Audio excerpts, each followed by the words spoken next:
Well, we begin with breaking news, and Russia's defense ministry says preparations are underway for Wagner to hand over its military hardware.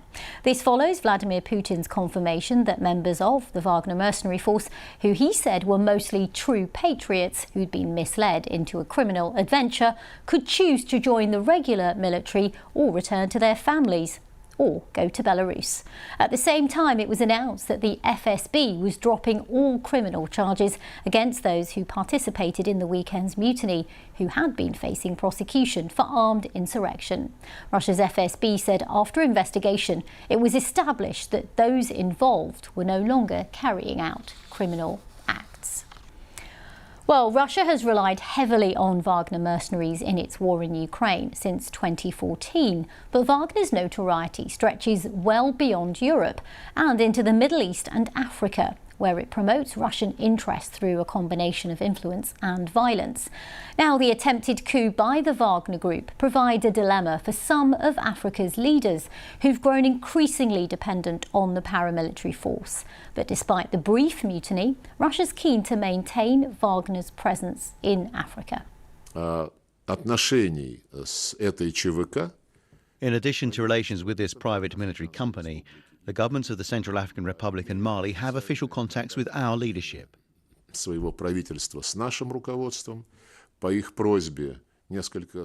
their request, several hundred soldiers are working in the Central African Republic as instructors, and this work will continue. Well, Beverly Ochieng of BBC Monitoring is in Nairobi, and she's been following the Wagner Group activities since they first arrived in Africa 6 years ago during civil unrest in the Central African Republic. It's very good to have you with us. How reliant are parts of Africa on the work of the Wagner mercenaries? Well, if you're thinking of a country like the Central African Republic, at the moment, it is heavily dependent on the Wagner Group, not just for security, but also to secure government interests, economic interests within the country. And when you look at Lavrov's statement, it's interesting that he said that the Wagner Group, or at least instructors, will be active both in the CAR and Mali. Mali only just recently deployed Wagner mercenaries. They are facing a long-running jihadist insurgency. The military junta has fallen out with various international partners and are now relying on the Wagner Group to be able to support the army to fight against the insurgents. This is a way of them also restoring their legitimacy, or stamping their legitimacy in the countries which have been ravaged by violence and political unrest over the years. But there are concerns, of course, that this mutiny, even with Lavrov's assurances, could lead to some standoffs between mercenaries in the country who are operating and those who will be registered by the MOD. So there's a bit of uncertainty and anxiety, even though in the short term, Wagner operations might not be interrupted. And what sort of reaction have we been getting from some of the countries you mentioned, the CAR, for example, following the events of the weekend? So in the CAR, there wasn't much reaction, either official or media reaction, but of course it was a what and wait. But in Mali, there were reports in the media, the newspapers yesterday, for instance, that talked about how the country should sustain its relations with Russia and how this rebellion will not undermine the cooperation that they've had over the past 1 year plus.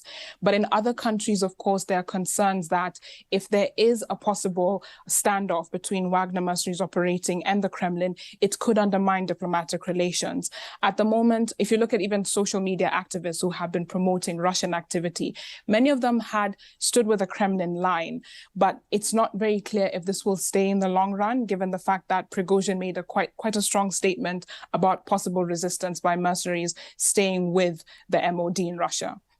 And is it possible to say, given everything that you've said, of course, how much of a hold Russia has in these countries through the work of Wagner? Well, it feels in theory that the Wagner Group is indispensable to Russia, because if you think about since the annexation of Crimea, where Russia basically lost its global diplomatic standing, the Wagner Group began expanding its operations, not just military operations, but also influence campaigns. Many of these have been conflated with Russia's growing economic, security, and diplomatic interests in the region. When you look at Wagner propaganda that is being promoted by local groups, a lot of it talks about the image of Putin or the image of Russia, irrespective of the war that's taking place in Ukraine and irrespective of how the Western nations are relating with Russia.